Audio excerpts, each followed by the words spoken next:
Okay, good evening, everybody. We're going to get started because we have a lot of speakers, and they're all good info, so I want to make sure it gets fit in. Hello, everybody on Facebook. Welcome in. I am Mike Fettig. For those of you who don't know me, I recognize a lot of faces, but there's a few I don't, so I am the past president. My wife Angela is sitting over there. She's the current president. And we've got some other board members here as well. So, first, I want to say, may the 4th be with you. So I want to make sure I got that in. I want to make sure we don't have time for a lot of questions during the meeting. So I'm going to try to hold it to 2 questions after each speaker. Most everybody will be here after the meeting. So if you have more questions, look them up after the meeting, and I appreciate it. If you are asking a question, please just let us know you have a question. We have a microphone. If you don't talk on the microphone, the people on Facebook and eventually on YouTube, because that's what we're doing with the videos now, will not hear your question, and it doesn't help them as much as it can. So tonight's schedule, we're going to start with Commissioner Chapin. I've got a few words, and then Commissioner Chapin. And then Eli DePaz, okay? Should have asked him before the meeting. He is from the Florida Department of Agriculture and Consumer Services. He is going to teach us all about avoiding scams and frauds and make sure we know our consumer rights. So I am very looking forward to that.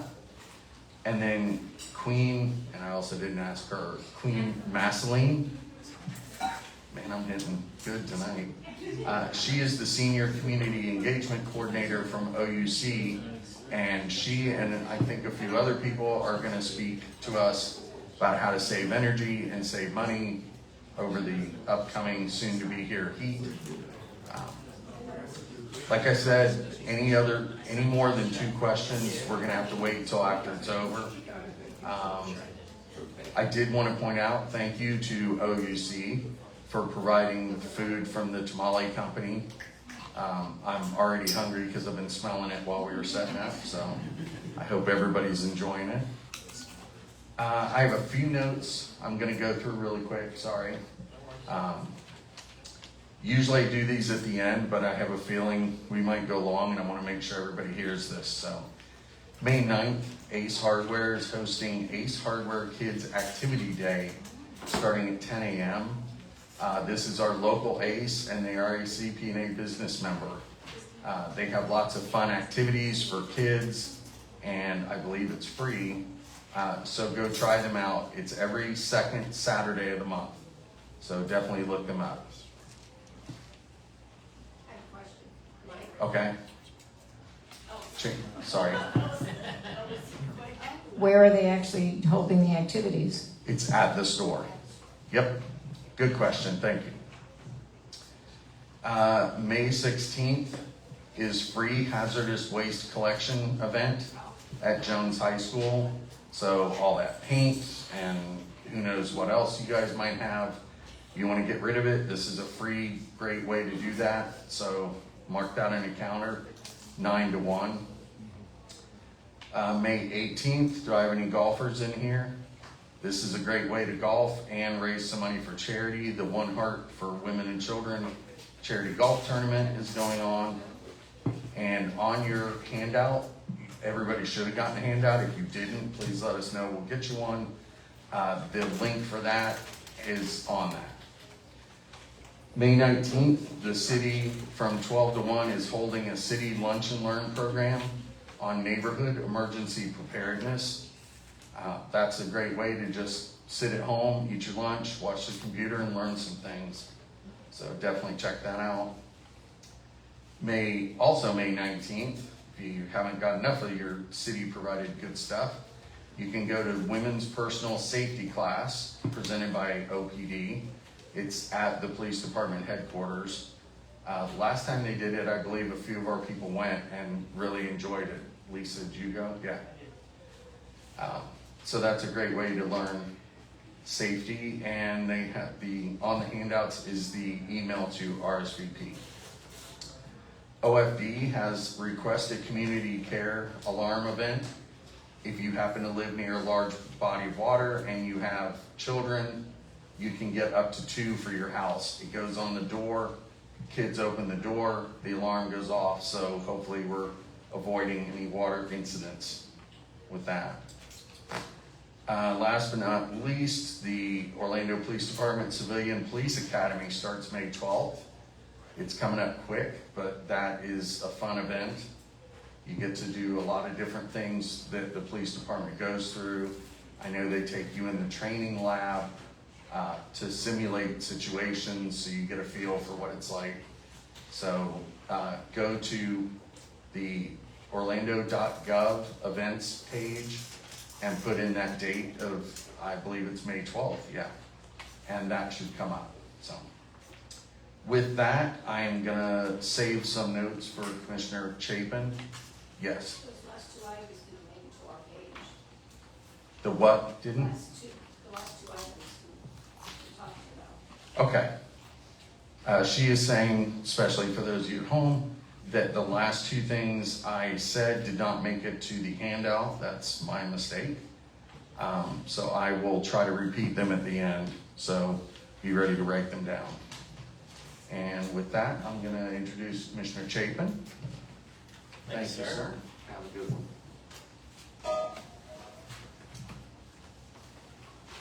Oh, thank you very much. What a lovely evening we have. I figured I would wear my jacket because I think it's going to be the last time I get to wear a jacket for the next 4 months. So, thank you, Michael. Thank you, Angela. Thank you, College Park Board of Directors. I want to thank Robin Payne, the Executive Director here at the College Park Neighborhood Center, for hosting us and always having the center in tip-top shape. As many of you know, I live here in College Park, so my first 3 or 4 months in office, I didn't think I could learn more about College Park, but after 27 years, I am still learning more.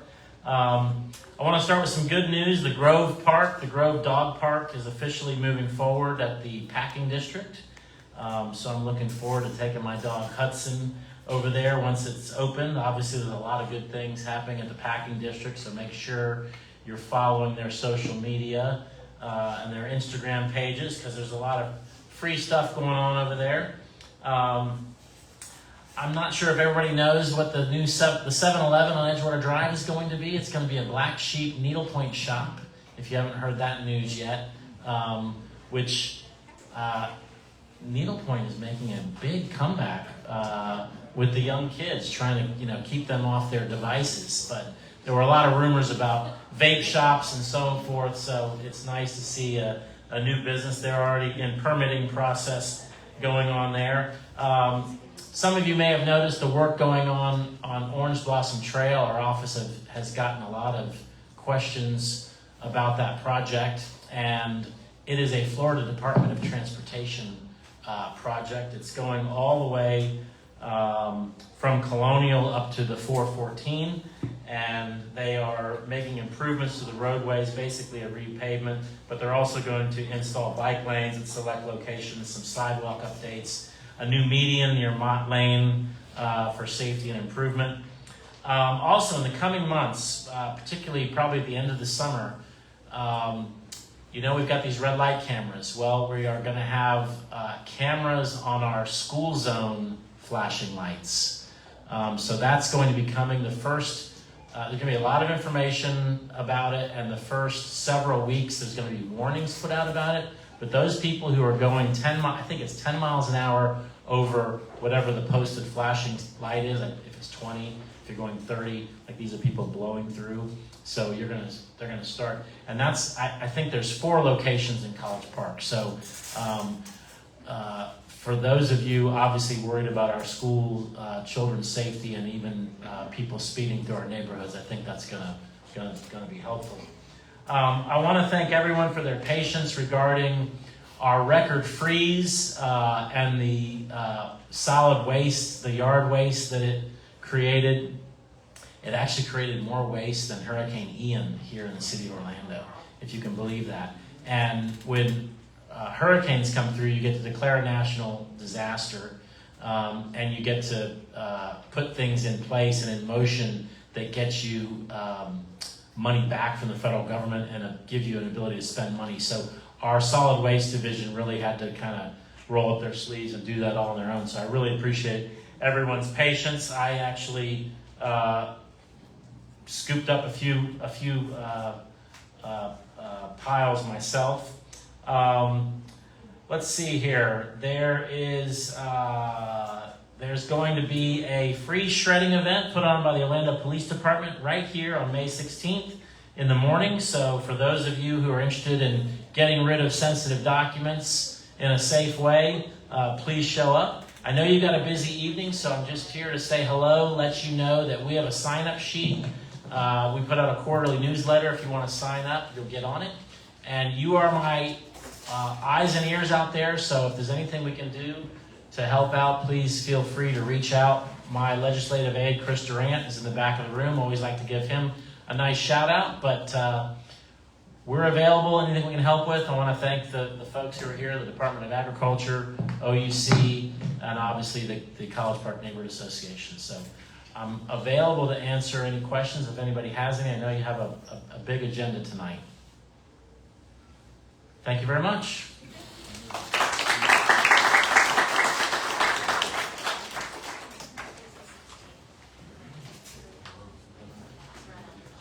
Okay, I guess I should have asked when I was over there, are you ready to hook in, Eli? Yes. Okay. Do you need Joe or you got it? I just need a cable to which Okay. is this? So, okay. While they're doing that, I'm going to go ahead and introduce him.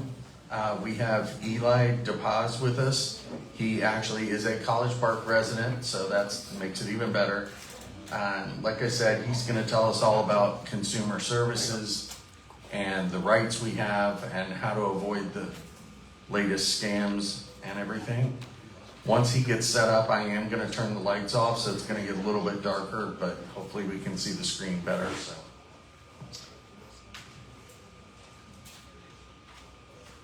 And this is a meeting, I think we've been working on this for a handful of months to get you in here, so I'm glad you're finally here and we could host you. Ready?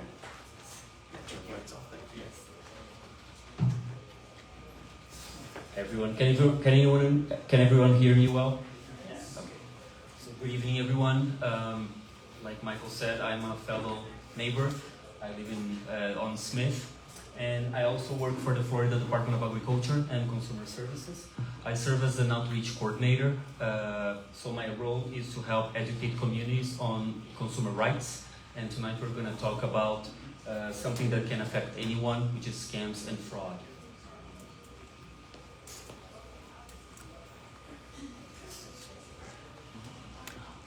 Would you mind? Just like when I say that, go to the next slide. So before we start talking about scams, I want to talk a little bit about the department. The Department of Agriculture is one of the oldest departments in the state of Florida, and differently than most departments, we do not report to the governor.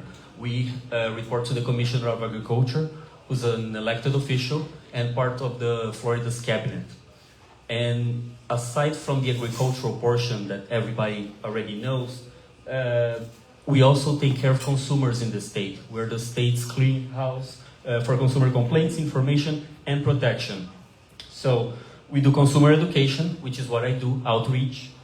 We regulate several industries, telemarketers, charities, auto repair shops, health studios, which are gyms, and many others. And we also protect consumers from unsafe and unfair business practices. That's kind of like behind the scenes, nobody sees, but we have a lot of inspectors going out to gas stations to check the quality of the gas, to check the accuracy of the gas pumps. They go to the grocery stores to check the price accuracy, if the price on the shelf is the same at the checkout. And I brought something that we used to do, we don't use that anymore, but they also go to the stores, buy a bunch of products as samples to see if the weight in the product is the same weight that's advertised.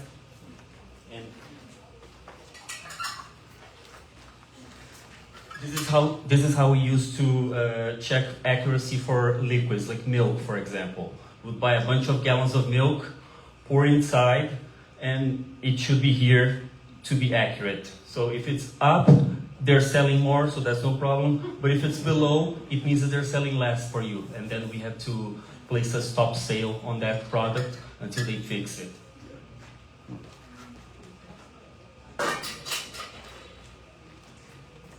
And lastly, we regulate the fair rights in the state. So the question that I always get asked is if Disney and Universal are regulated by us. Technically they are, but they need a statutory exemption. They have over 1,000 employees and they have inspectors on site, so we don't inspect their rights because they already have that staff doing on site.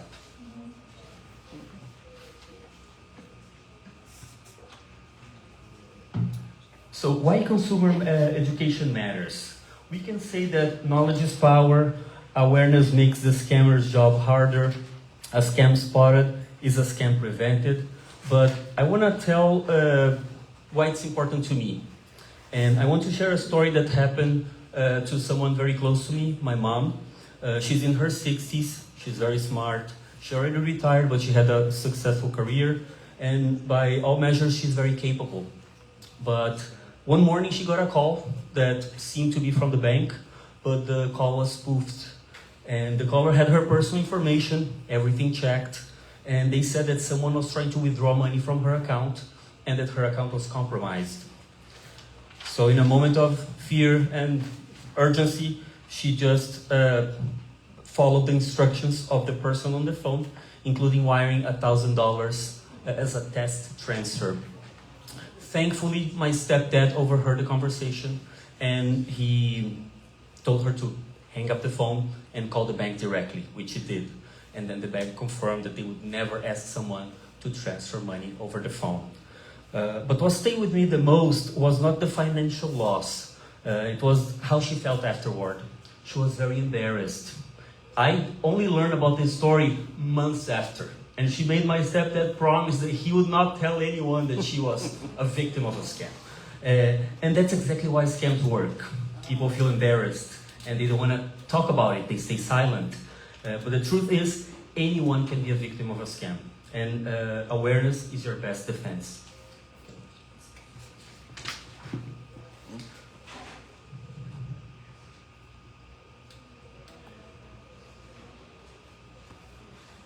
I'm hitting it. I don't I know. need to click directly. Oh. Okay, thank you. So the FTC has over 600 entries of scam alerts on their website. It's impossible to cover all the scams. So we're going to try to talk about the most recurring scams in Florida, which are the identity theft, imposter scams, investment scams, and romance scams. But you see that they share some similarities, some key elements, that if you can spot those elements, you can spot any scam. Michael, could you?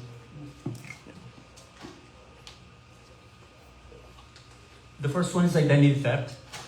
This is the number one scam, not only in Florida, but in the United States. It's by far the most prevalent scam.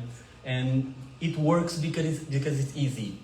If the scammer has your personal information, they have access and control to your accounts, your passwords.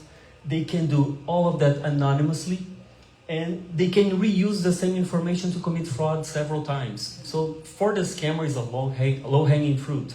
But what I wanted to point out is something that's not talked about enough, is the child identity theft. The Experian, the credit bureau, estimates that 25% of children will fall victim of identity theft before the age of 18. And children are 51 times more likely to become victims of identity theft than adults. And that happens because their credit score is not monitored until they become adults. And so they usually learn that they were victims of identity theft only when they are applying for credit or applying for student loans. We're going to talk a little bit about how to prevent it, but I just wanted to highlight the child identity theft, which is a big thing right now. So the most common methods of stealing someone's personal information is through phishing, data breaches, public Wi-Fi attacks, social engineering, fake websites, and mail theft. And the best prevention you can use is using strong security measures such as multi-factor authentication, unique passwords. Don't use the same password for everything. Create individual passwords for each account. I know it's hard, but with a password manager, you can do that. Shred sensitive documents. We're going to have an event to shred documents. You can use that. Any sensitive information before disposing of that. Limit social media oversharing. The more you show on social media, the more the scammer has to use against you. If they see that you love puppies, they might pretend that they are a dog shelter and pretend they are a charity and try to get your money like that. Never give personal information to unsolicited requests. Verify before you click. Don't click on any links, any attachments without knowing where they come from. Monitor your accounts. Secure your devices by keeping them updated, and freeze your credit. If you're not applying for credit, that's the best. If you can take one thing from this prevention, I would say freeze your credit. It takes just a few minutes, and nobody can apply for credit on your name if your credit is frozen. The next scam is imposter scam. This is, I think, the top two or the second most common scam in Florida. The scammer pretends to be someone that you know or trust. It could be a relative, it could be a government agent, it could be a business, and they try to trick you into giving money or personal information. They usually come up with, they contact you by phone, spoofing, just like they did with my mom. They pretended they were from the bank. On the phone, it showed that it was from the bank, but that's spoofing. It's when what shows on the phone is fake. It's not the true identity. Text, email, or social media. They will come up with a story, something that's urgent. They can call you pretending they are from the IRS, for example, and say, hey, you owe taxes. If you don't pay the taxes right now, you're gonna go to jail, you're gonna get arrested. So they create a situation that demands you to act immediately. And obviously they have the solution, which is paying them or providing them personal information. The ways to avoid: know your rights and legal protections. No government agency will call you and say, if you don't pay this right now, you're gonna go to jail. You have due process rights. Any adverse action taken by a government agency gives you the right to provide a response. So you can either dispute the amount or provide proof that you already paid the debt. So know that. Never transfer money in response to an unsolicited call or message. When in doubt, verify, but verify independently. If you're not sure that the person who's calling you is from the IRS, hang up and go to the website, the IRS website, call the number that's on the site, and then talk to an agent that you know is true and legitimate. Do not click on links or calling numbers that you don't know. That's especially important for email or text. There are a lot of scammers that send you a text saying that there's an issue with your UPS order or something, and there's a link or a phone that you need to call to resolve the issue. That phone will go directly to the scammer, or that link will go directly to the scammer. So don't click on any links. Just call UPS or call Amazon or go to your account, on Amazon account, and see if there's really an issue with your order.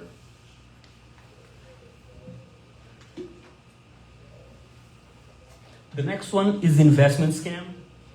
This is also the top three, very prevalent in the state of Florida. The scammer claims to have insider knowledge. They usually guarantee returns at very low risk. They claim that it's a limited time opportunity, and they can use fake websites. Like I said, spoofing.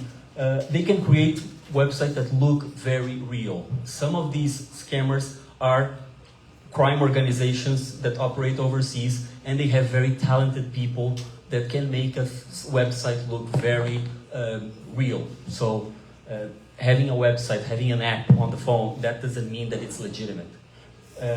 The money is not invested, it goes directly to the scammer, and you lose the money. And there are, in some cases, the investment can even be real, but they charge hidden fees and high commissions that make the investment very unattractive. So do your due diligence before you invest on anything. Don't invest on anything that you don't know. Some of the red flags: guaranteed returns and little risk. There's no such thing as guaranteed returns.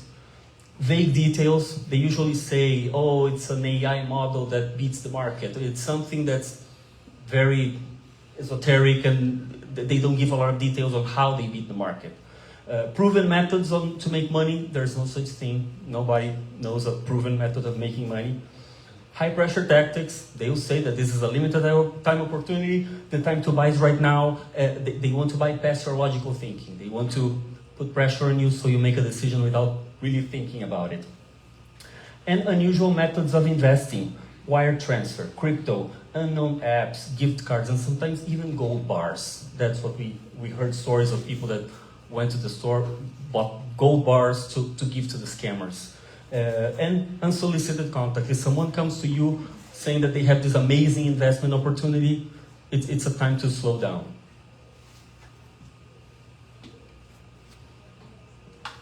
Roman scam, this is another one that's very common in Florida, and it's usually tied to an investment scam. The scammer creates a fake profile on a dating app or social media. They reach out to you, and this is different than this is actually a subcategory of the imposter scam, but I created a slide on its own because it's different than the other scams. Most scams so far rely on urgency, but this one is a little bit different. This one plays the long game. They build emotional connection over time, so there's no urgency. They're very attentive. They know what you like. They pay attention to you. They send you a lot of messages. You feel very loved, very important, very, that's how they build that connection. Like, oh, this person gets me. And when they realize that they created the trust, they come up with a story, an excuse to ask for money. It could be, and they usually are far away, so you cannot meet them in person. They are overseas, they're deployed, they're from the military, or they live in another country, another state, and then they'll come up with a story like, I'd really like to meet you, but I don't have the money for the ticket. Or my mom is in the hospital and I really need the money to help her out. And that's when they get you, because you already trust that person. Some of the warning signs: resistance to meet in person.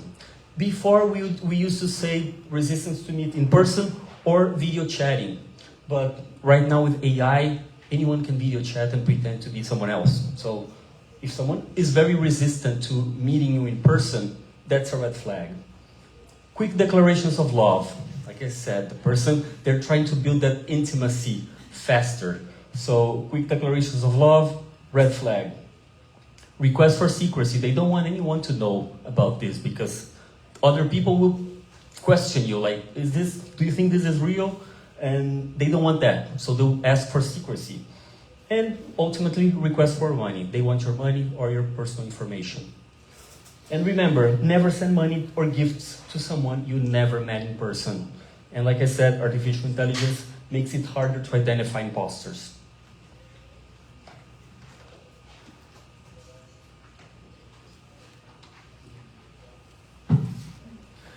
And the list of scams is, like I said, it's endless. Like the FTC has hundreds of scams in their entry. But what we need to know, we don't need to memorize all the scams. What we need to know is the patterns. If we know how to recognize the patterns, we know how to recognize a scam and prevent that from happening. The most common, the key element that I can find on every scam is the emotional manipulation. They're either trying to manipulate you through fear. If you don't do this, something very bad is going to happen. Or through excitement. You won a lottery, you won a prize, but you need to pay a fee. You need to pay the taxes, and after that you're going to get this $1 million check. So it's either excitement or fear, but they play with your emotion to convince you to take an action that's going to be disfavorable to you. The scammer tries to bypass your logical thinking and get you into the fast thinking process, which is what we use when we're in a danger situation. We stop thinking logically. Which takes us to the next slide. how to protect yourself. AARP created an interesting framework that they called Pause, Reflect, and Protect. They gathered a bunch of professionals, law enforcement, fraud specialists, and victims, and they tried to come up with warning signs or triggers that are common in most examples. And those triggers should elicit a safety response. Just like in school, you learn that if your clothes catch on fire, you stop, drop, and roll. They did the same with scams. If you see those signs, that's your safety response. You pause, reflect, and protect. And what does that mean? The pause is an intentional pause. It's to step back from the situation and reflect on what's going on. Does this story make sense? Like you try to engage with logic again. Don't let that emotional manipulation guide your decision.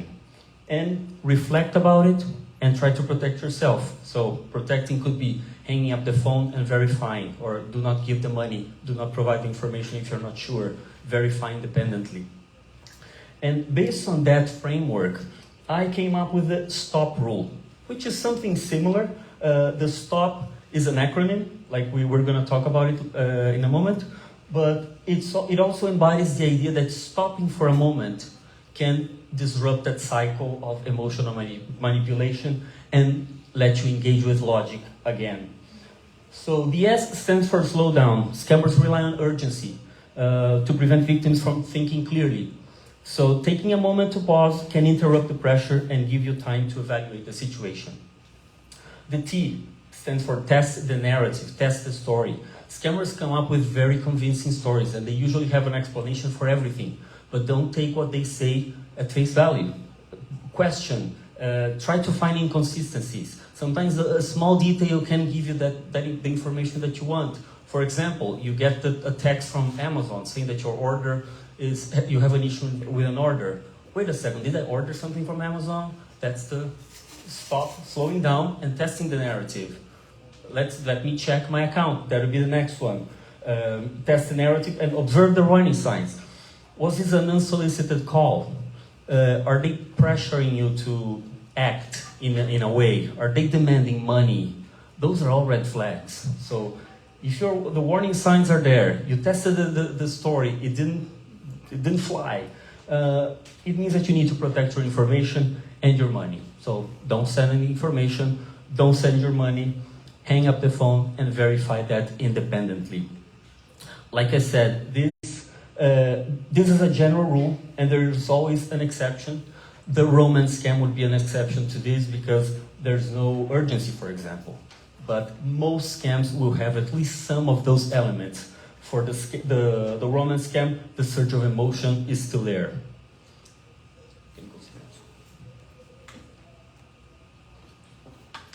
And this takes us to the Swiss cheese model. I really like to talk about this because I think it helps us understand the best approach when it comes to scams.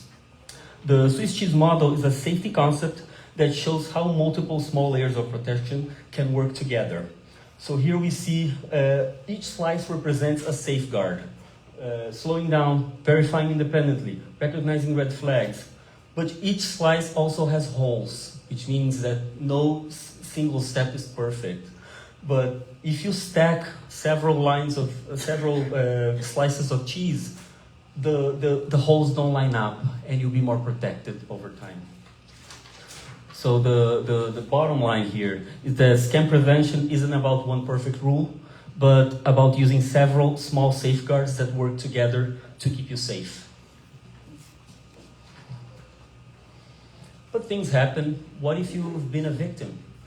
The first thing that I always tell everyone, don't blame yourself. You're not guilty, the scammer is. And if you have a loved one that was victim of a scammer, be empathetic. It's not lack of intelligence. They are messing with your emotions. They are master manipulators, they're criminals, and they do that 24/7. That's their job. So you're dealing with criminals here. You are not guilty. And after that, here's what to do. Stop all communications as soon as you realize you're dealing with a fraudster. A lot of people try to keep communication to see if they can get part of their money back or if they can catch the criminal, but the law enforcement tells us, don't do that. They are master manipulators. Chances are they're gonna keep manipulating you. You feel like you're in control of the situation, but you're not. So stop all communication as soon as you realize that's a scammer. Notify financial institutions and monitor your accounts. These two are very important. File a complaint with the Federal Trade Commission and the FBI or the state's Attorney General, and file a report with your local police. I know, and I'm gonna be very honest, that will probably not get your money back. But the Federal Trade Commission estimates that less than 10% of scams are actually reported to the authorities. That means that they're very underreported, and the government doesn't think that's a big problem because they don't have the data. So the more people report the crimes, report the scams, we'll have that to back up, and we go to Congress, we go to the legislature, and ask them for more funding, for more agents, for more resources to combat those things. But we need the numbers. So please, you may not be doing this for yourself, but you're doing this for your community. And like I said, place a freeze or fraud alert with each of the reporting agencies. We talked about that as a preventative measure, but it can also be a corrective measure. If you know that you're a victim of a scam, chances are they have your information and they might try to apply for credit on your name. So freeze your credit. Don't let that happen. And lastly, review your credit report and fix any errors. If you're a victim of a scam, chances are that someone tried to open an account on your name, so make sure that you review your report and there's nothing there that you don't recognize. If there is, talk to the reporting agencies and provide documentation that you filed with the Federal Trade Commission and the police report, and they'll be able to help you remove those accounts from your report.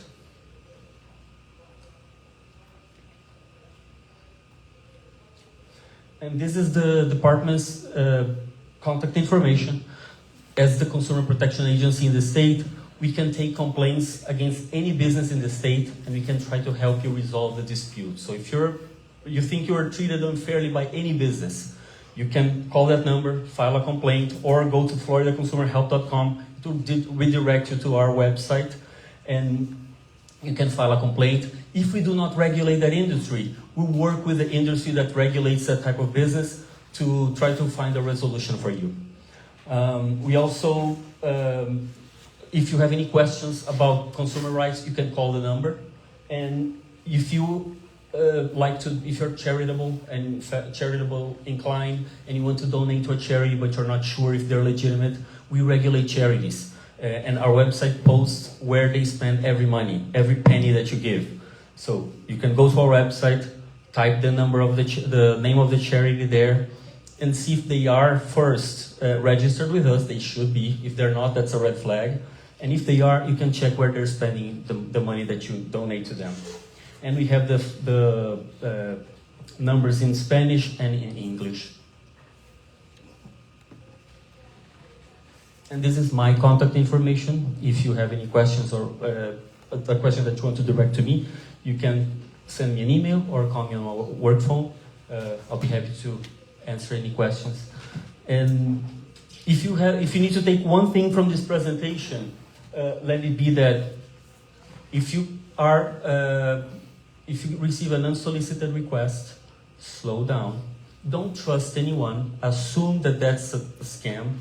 Verify independently before you take any action. Thank you very much.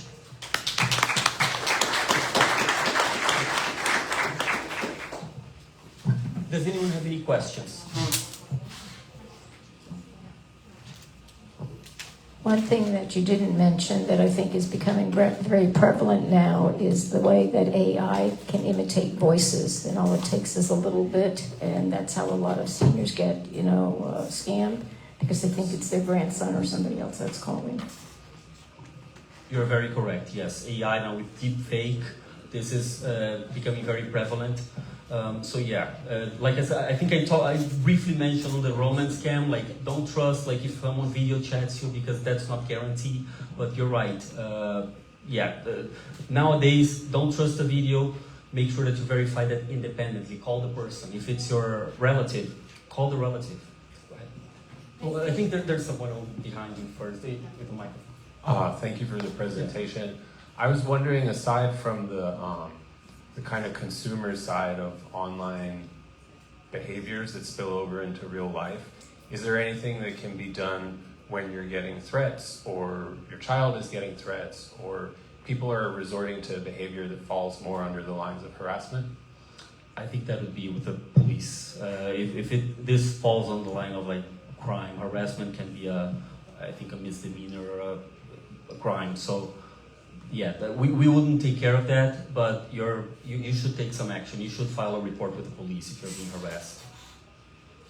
And someone was, yeah. Can you put the mic? So what the woman was just saying earlier about the deep fake, they have suggestions to have like a family word, so that when that's happening, just say what's the family word, and then a lot of times they don't know it. So that's one way to protect yourself. That's a great tip. Yeah, I forgot to mention that, but it's a great tip. You can come up with a word that only your family members know. So if you're getting a call from your grandson or your son asking for money because they're in trouble, you can ask for that question. If they don't know, that's a red flag that they are not the person they're claiming to be. Any other questions? All right, thank you so much.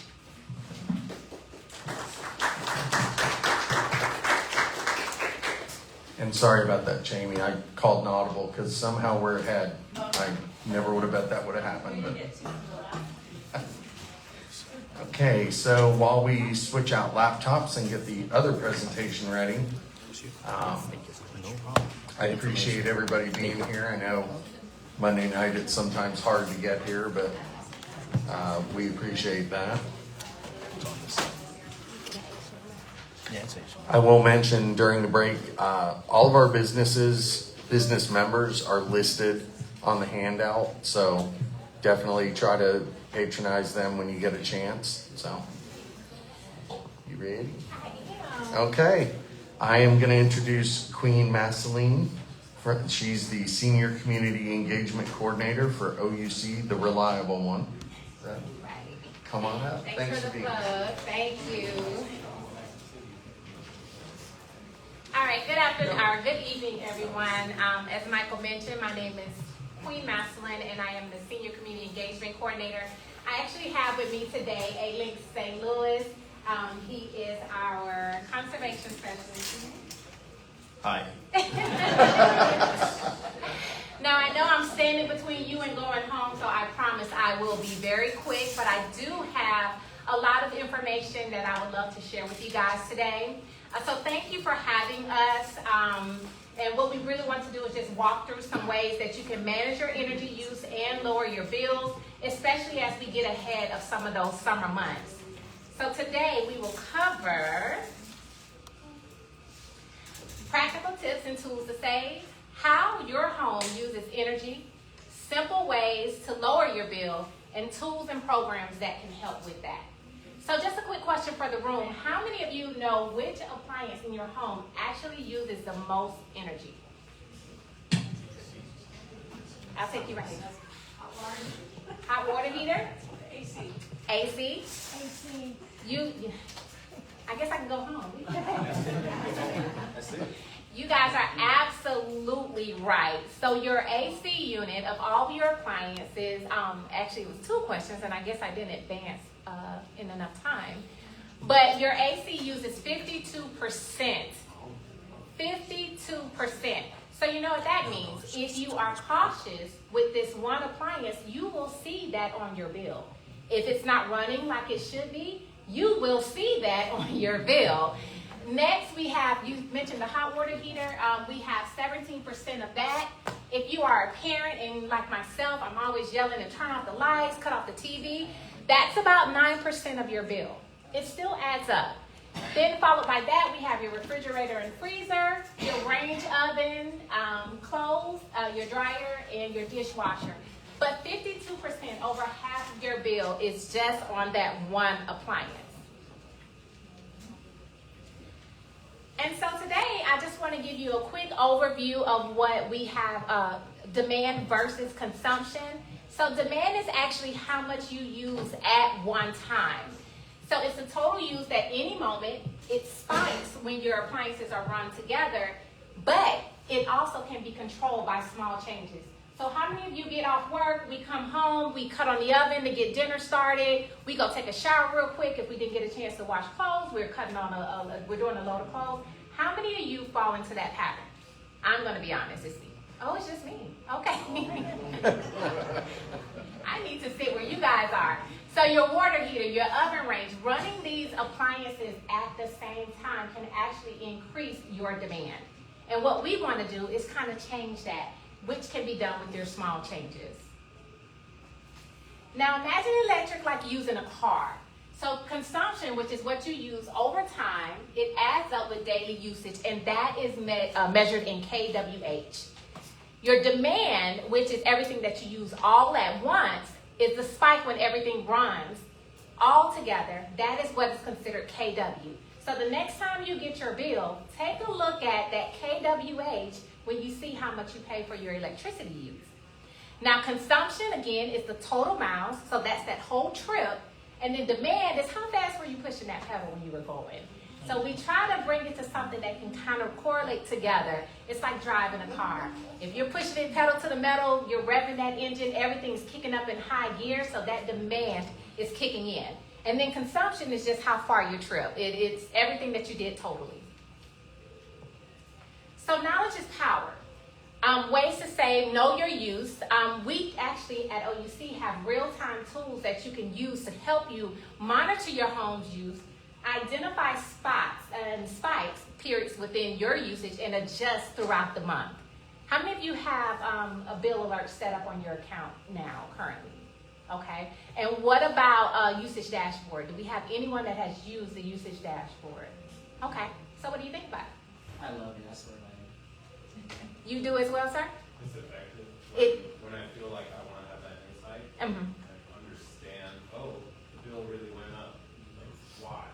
And I tell people all the time, you're only fooling yourself if you're not honest with what you're putting in. So if you want an actual true picture, don't say, oh, it's only me, and you have like you and mama and everyone bit. So you have to really, really be honest if you want to get an accurate picture.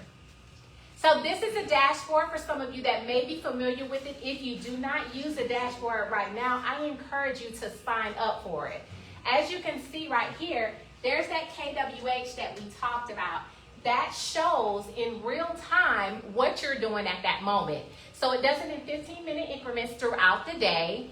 So you can try it in the morning. You can see what happens when you're getting ready to go to work or to school or get the kids out. And then you can also take a look at nighttime to see what did I do different. Also, build up a pattern. What did I do on Monday that I didn't do on Friday that caused it to go up? Yes, ma'am. Do you have an app on that we can have on the phone? Yes, ma'am. Absolutely. And by having this information real time as well, like I said, you can identify small changes that you can do right now in real time to see how it changes from day to day. This is probably one of my favorite tools that we have out now, which is your appliance calculator. As I mentioned, you have to be honest with it if you want to get a real true picture of what you're doing. So this is an actual online interactive tool, and it estimates the usage by your device. And this can be found on our ouc.com/demand page. Now, how this works is you come in and you say, all right, well, when I get home, I know I have my daughter, she's working on a paper, so she has the computer going on. So what she'll do is we'll go ahead and note, I'm sorry about there it is. So what we'll do is we'll go ahead and click that to on because we're gonna run that computer. And then I have my little ones trying to keep them busy. We're gonna go ahead and click on the TV because I have it running. But in the meantime, I'm also cooking and I'm asking the older ones to go and take a bath. So each one, you can get a true picture of what you do in real time by using this calculator. So it breaks down everything from your kitchen to your laundry room to your bathroom. And it's really just a cool way that you can kind of get a little bit more insight on how your direct use impacts your bill. I'm sorry. Uh-oh. I see. I turned my thing upside down. Sorry, guys.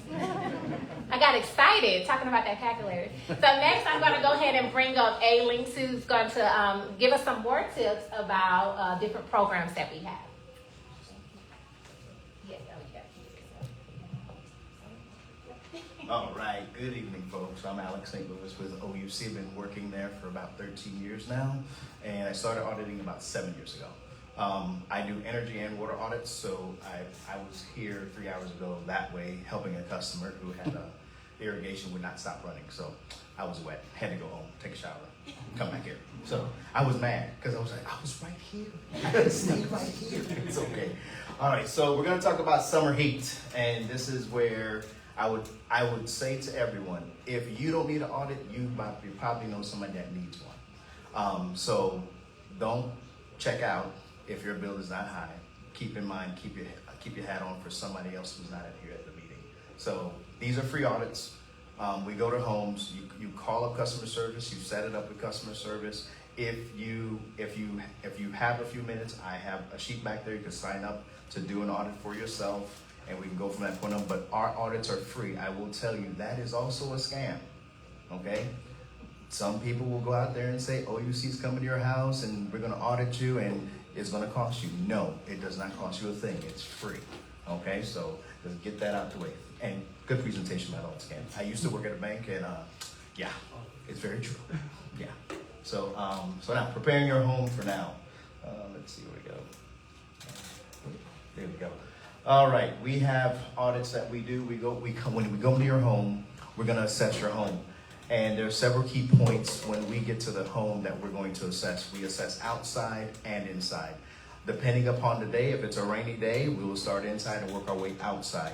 But typically when we get to your home, whether it's water or electric that we're going to survey, we try to do a great overview of what we're going to go over with the customer, answer any questions. And if there's stuff that we do see that's not been mentioned, we will mention that in the report, and we'll go from that point on. Now, some of the things that we do cover when we come to the home, we look at the windows, we look at the doors, and we look at the attic access. Why do we do that? Remember we had that hard freeze? A lot of people complained that when they stood next to the window, they could feel the air coming in. That is a sign that your windows are not sealed properly. And that can, over time, over age, because we live in Florida, the heat, humidity, that's all you fight all day. So definitely you want to get your windows resealed. We have energy kits in the back that you can take for free. They have some weather stripping that you can use for either the door or the window. Okay, so that's a temporary fix until you can have an audit, and then we can make more recommendations for you. Appliances. We also check the appliances to see if the refrigerator, you know how you have the refrigerator that's in the corner, you don't want to pull it out, and then when you pull it out, it's like, what is all this? Or you feel really bad and dirty that you've never touched this in years. Well, that can cause that graph that was there earlier, that can flip. It can be 9 to 17% just the refrigerator. And the refrigerator that's always the culprit is the one that's in the garage. The one in the garage will run more than the one inside because it's not in an air-conditioned environment. So, right, but you got to keep that full. You got to keep that full. That's where the wine cooler is. I understand.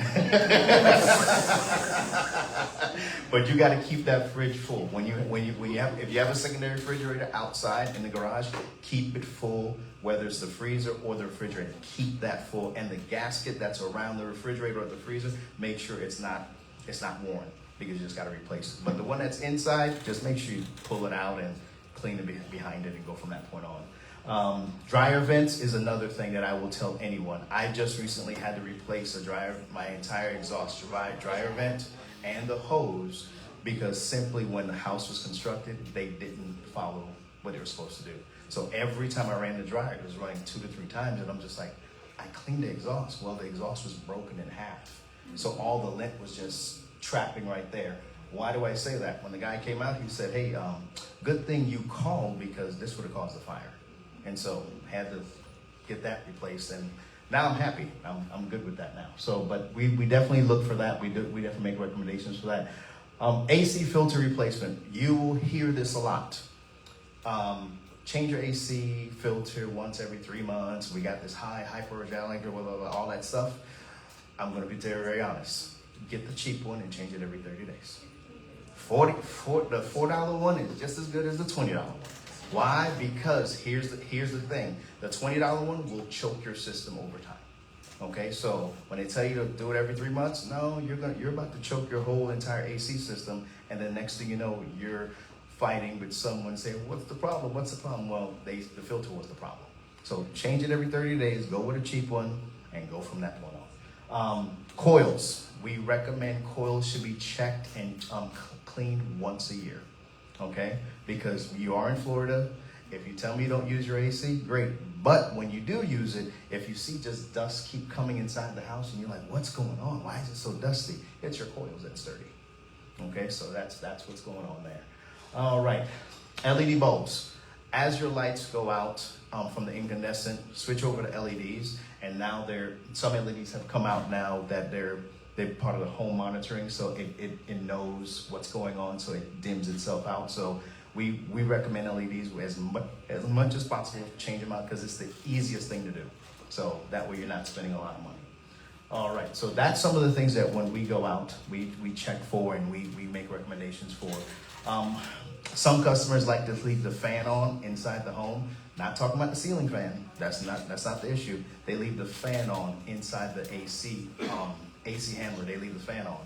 Don't want to do that because that's going to waste more power. So you leave it on auto so it turns on with the AC. When it turns off, it turns off. Why keep it on auto? Because if you keep the fan on, that fan motor is going to run. It's going to probably cost you maybe $1,000 to replace the fan motor. You don't want to do that. Just keep it on auto and go from that point on. Appliances. When we say appliances here, we're talking about the air fryers, the little mini ovens and stuff like that. If you're not using it, unplug it. Why? Because it creates a vampire load. The vampire load is all that electricity that you just have everything plugged in for arbitrary. When you want to use it, unplug it. Don't do that to yourself. The other thing that's not mentioned, if you have teenagers, you love them, I know. No, if they use their gaming system, do not put it on standby. Turn it off. Tell them to save their game and turn it off because they will use just as much power as it's running if they leave it on standby. We've gone to several homes when we go and we're like, why is it so hot in this room? Oh, the gaming system's on. It's been on all night and the door's been closed. And he's just like, okay, that's not good because the thermostat is right outside the door. So gaming systems, turn them off. Clothes and dishwashers, wait till they're full so you can run them and go from that point on. And if you got little kids, make them wash the dishes. Like I have little kids, wash the dishes and hurry up. And that's pretty much it. That's how I save. Okay, hold on. Go into the next thing. Did you unplug your computer? Turn it off. I turn it off. It's up to you. If you want to leave it on and have it turn on arbitrarily when it feels like it. That's what some computers do. When there's an update sometimes on some of these laptops, it'll turn on its own. Even though you put it on standby, it'll turn on so it can hook onto the internet to do all its updates. So if you don't want that camera to come on, turn it off. Yeah, that's, okay. Thermostats. We recommend 78. I know some people saw 78 and they're just like, that's impossible. That's impossible. Yeah, there we go. That's when we get the big old side. This is where we play Russian roulette. What do you keep it at? What you keep it at? What you keep it at? Guys, we say... Clearly not in menopause. No. You see? Okay, I'm going to answer that one. When I found that out at an audit, I said, ma'am, do whatever you would like. And I said, we're done. Okay? We don't argue that point because we're men and we don't, no. I want to live. Okay? No, I'm not getting lost in this one. So when it comes to those situations, we allow the customer to do what they want, but we do recommend 78. If you are leaving and you're going to be out of town, 2 things that I want to recommend to you. Do not turn off the AC. Bump it up to 80, 82. Now, for the water, for the home, if you have a house shutoff valve, turn it off at the house. Reason being, we've run into a lot of situations. People have gone out of town. They either have somebody flush the toilet and they left it and it got stuck. They come back and it's a whole bunch of water all over the place. Or it's been running constantly, it makes it look like a leak for the customer. So we recommend constantly, if you're going out of town, if it's 1 week, 2 weeks, whatever it is, because we find that water is more damaging than electricity, because you can shut off the electricity, but when that water is running, you're looking to see what got damaged. So that's the two things that I always tell anyone. But as far as the AC is concerned, we do say 78, but it's your house. You do whatever you want. I'm not going to say nothing. I can't argue. So with that being said, we're going to continue here. Now, for some of the recommendations here, we have what we call rebates. Rebates can range from AC tune-up, attic insulation, blower door tests, choice of thermostat replacement, duct work being repaired, weather stripping, attic insulation, air filter replacements. A lot of this stuff here is on our website at www.ouc.com/rebates. To qualify for one of these rebates, it is strictly on the website. It'll tell you exactly what you need to do to qualify for the rebate. And the rebates are standard 6 months from the time of installation. So if you bought a new toilet, but you haven't installed it, but once you install it, you have 6 months from that date to apply for a rebate. Right now, I believe the toilet's $125 per toilet. So that's where that is. But I would say here, where you see it says minor plumbing repair, water flow restrictions, and water sense label controllers, all these measures, most of these measures fall onto this program that we call Efficiency Delivered. This is one of the underutilized programs at OUC. Everybody qualifies for this program. How does this program work? We come out, we do an audit. If there's a measure that you qualify for that was on the previous page, we're gonna fill out an application for you. It is based upon income. So if you make between 0 and 40K, we pick up 85% of the cost. If you make between $40,001 and $60,000, we pick up 50% of the cost. If you make over $60,000 for you, we give you all the rebates that you qualify on that application when Farron comes out to do the assessment that we recommend. So when they come out to give you the assessment, the max is for $2,500 per home. What that is meaning, the assessment that they're giving you, the pricing that they're giving you is not regular market pricing. It is what we have negotiated from OUC and Farron. So you get a different price point. It is not for you. It's not compared to what if you called up Farron and say, "Hey, I need insulation." You're gonna fall out your chair to get that quote. That's okay. You don't want that quote. You don't want that one. You will. If you're thinking about doing insulation, call us first so we can come out, do an assessment, get your application going, so that way we can go from there. Now, with all that being said, we recommend this program a lot to every single customer. It doesn't matter the income because you all qualify for it. And this is OUC's program.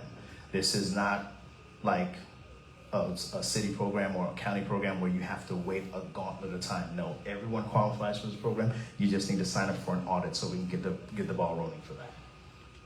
Okay, and budget billing, programs, project care, and medical assistance. Okay, I used to work in customer service, so let's see. Let's put on that hat for a second. All right, here we go. Budget billing is what it is. Basically, budget billing, I would have to say that if you are in a budget and you know what your bills are, what they're going to do when you call up customer service, they're going to look at the last 12 months and it's going to spit out a number. Once that number gets spits out, if you say, hey, this is my budget billing amount, this is what it's going to be, fine. But that number gets looked at every single month and it will adjust accordingly. So we have plenty of customers on budget billing. The few people that get off budget billing is either probably they're about to sell the home or they're moving, but most of the time, most folks who are on budget billing, they are very persistent and consistent on knowing what their bills are. And unless something breaks or something major happens, they're just going to continue and keep going from that point on. But budget billing is a very good program for a lot of folks, and it's and they don't call us most of the time unless something happens, if something broke. So that's budget billing to keep avoiding high spikes in bills. Now, project care. Project Care and medical considerations and stuff like that. ouc.com/assistance. This is another program that for hurricane season, when we had the hard freeze and stuff like that, a lot of people needed assistance. And we don't advertise enough that give it to your neighbors, because you don't know what could happen, a car accident, whatever the case may be. If something's going on and they need assistance to pay a bill to take some of the stress off, give them that information, because it's there. It's for the people in the community. As long as you got OUC, we're here. We're all in the community. I have OUC, but I have Orange County for water. That's a different conversation. That's a different conversation. That's okay. But I'll tell you that this actually medical consideration came into life for myself because my next door neighbor had a heart attack, and literally they knew I worked for OUC, and immediately the wife came over and said, "Hey, I need help." I said, "Hey, I got this for you." And so she was set at ease because she doesn't take care of the bills. Her husband does. And so everything was on auto pay and all this other stuff. I said, "Hey, reach out here, do these things here," and it set her at ease so she can be okay. Again, good thing I was next door because she didn't know what to do next. So this is one thing I would say, just remember this, give it to your neighbors, put it on your refrigerator, that if anybody comes over that has OUC and they just tell you, "Hey, look, I'm going through some stuff," give them that information. You don't have, no questions asked, just give them information, go from there. And just, lowering bills, sign up today, tables in the back, and rebates, that's the website there. And there's more information about understanding the demand rate and everything like that. But again, any questions outside of here, if it's a question that you don't want to speak out loud for, whatever the case may be, I'll be in the back. It's okay. But thank you for your time. Thank you.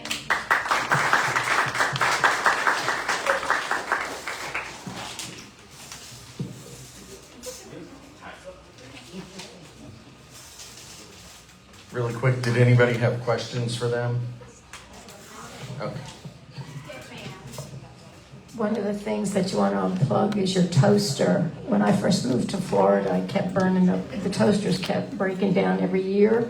And somebody told me that because of the lightning strikes we get, that lightning travels through to the electrical things and actually was burning the coils on the toaster. So a good reason to keep the toaster unplugged. Okay, with that being said, when that happens, usually there's a grounding problem. And so if it got that much that it was burning out the toaster, she has to look at to see if she has any cloth wiring that's still in her system. Because a lot of these older homes still have cloth wiring. And then you have to upgrade the breaker box and stuff like that. Whenever we see that as auditors, we recommend immediately to say, "Hey, we're not the subject matter experts in this area, but when we see something flashing or arcing, stop right now, turn it off, call an electrician," because that's not supposed to happen. Now, we'll also get sometimes when people say, "Hey, my power went out for just a second and came back on," that's a squirrel. Yeah, that's a squirrel. He died.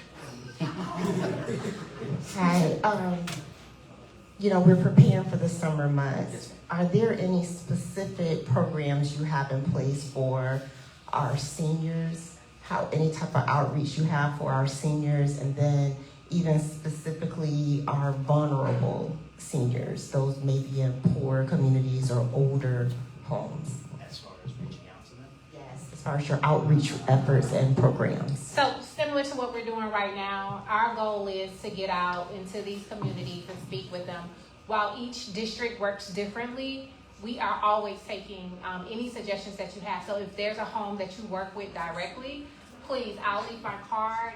Let us know. We'll be happy to come out and speak with them. But a lot of it is by having these conversations. So it starts with word of mouth.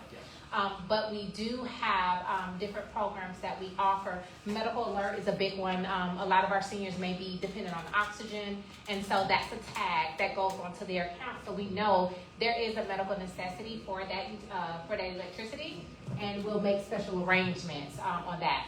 As far as the seniors go, were you talking about high school? Because I know you asked about it. No, okay. I say, yeah, we have the internship programs. We have that as well.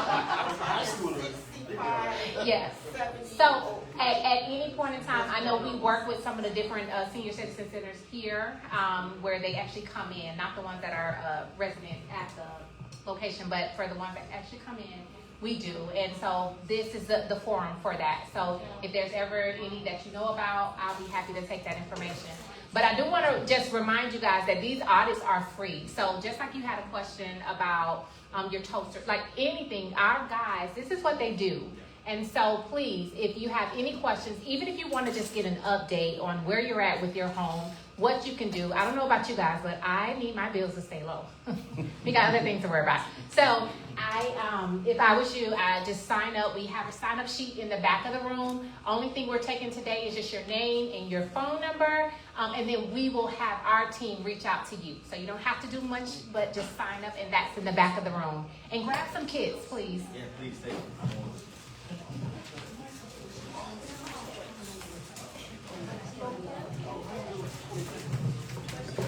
Okay, thank you. You get to listen to me for about 2 minutes and then we're done, I promise. Somebody, I think it was maybe Elaine, brought up the few things that were missing from the notes that I read out. If you sign up for our email list, we send out 1, maybe 2 emails a month.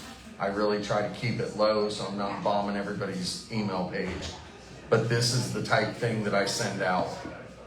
So make sure you sign up for that. Is it still out on the wall? We have a sign up sheet on the welcome table there. So hopefully you'll get more good info. Not just about the CPNA. I try to look at the city's calendar and look for programs or like the hazardous waste, that type thing, and that's what I list. I brought up the business members earlier. I want to welcome our newest. We have 3 that are the newest. Darenthal Realty, Fly Dance Fitness, and CGS Home Inspections. So try to use them if you can. I want to thank all of our CPNA members, all of our guests especially, and the board members for helping make a positive effect here in College Park. I do this part of it, but without the rest of the board members and all of you, I couldn't do it, so thank you. Thank you for OUC for all the great tips and especially the food. Make sure if there's any left back there, go get it. I'm getting a nod yes, so make sure you go get some more. And that was the Tamale Company, so I also want to thank them. And, stay tuned for more CPNA news. It's going to be a few months before we have another one of these meetings. We're still deciding on speakers and all that. But I'll give you a little tip. We might have a social that we're planning that'll bring a smile to your face. I'll just leave it there and see if anybody knows who it is. So, does anybody have any questions for me or anybody else from CPNA? Okay. Thank you. I know we ran a little bit over, but I appreciate everybody being here. Have a good night.